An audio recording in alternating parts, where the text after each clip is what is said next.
Hello, I'm Bob Mayer, and welcome to another video for my survival series. This is about the Green Beret Pocket Size Survival Guide.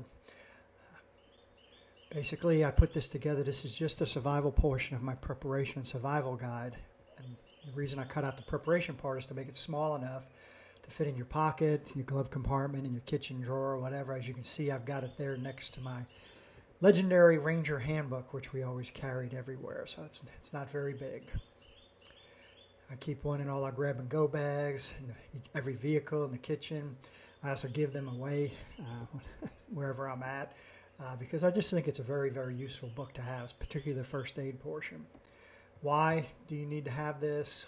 I've gone over this in other videos, but you know, the weather is changing regardless of your scientific beliefs. Record-breaking hurricane season, wildfire, drought, pandemic. Definitely had that. Temperatures are rising, sea levels are rising.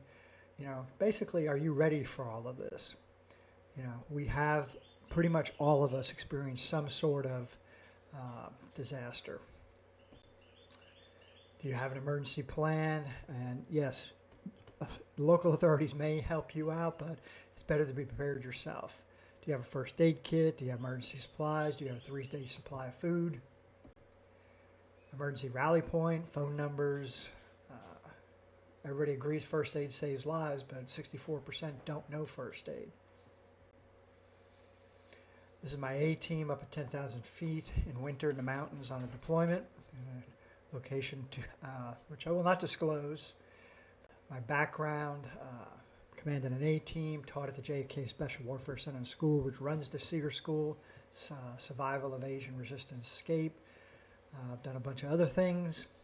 But basically, you want to know what this book is about. And here's the flow of the book. First 5 things to do in an emergency, right at the start.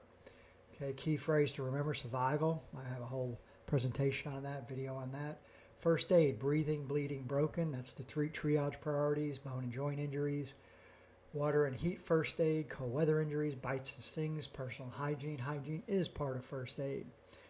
Water procurement. Water is usually your priority in a survival situation. Food procurement. Building shelter and starting a fire, navigating, tracking, some information on specific environments. A lot of that you should be doing in your area study. I have an area study workbook.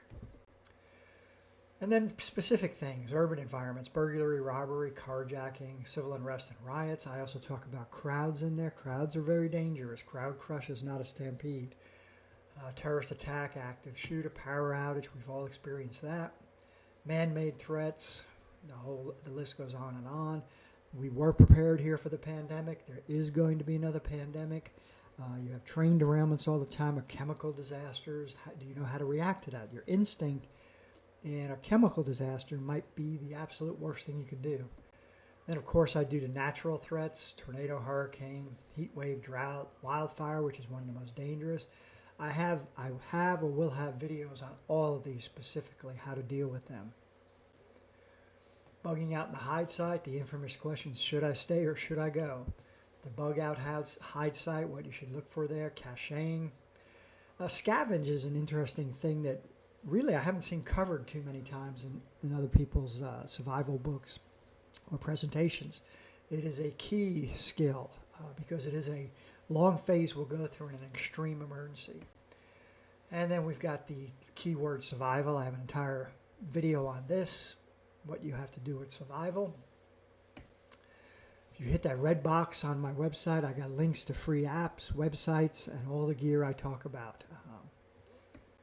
There are my books. As you see, the Pocket Size Survival Guide is there. As I said, it's just the survival portion of the Preparation Survival Guide. The Area Study Workbook is a way you can sit there and step-by-step go through where you live and evaluate it in terms of what your assets are, what your threats are, and what you should plan for. We're actually using it. We're looking at moving. I apply this to the various places we're looking to move to. My little black books are just fun. They're informed, they entertain, and there's some good stuff in those. I have a survival little black book. If you go to New York City, I've got one on that. And this is my background. And please subscribe to my YouTube channel. And if you want updates on my free books, once a month I send out a newsletter. You can sign up on my website. And each newsletter I send out has new free ebooks available for that day. Stay safe out there.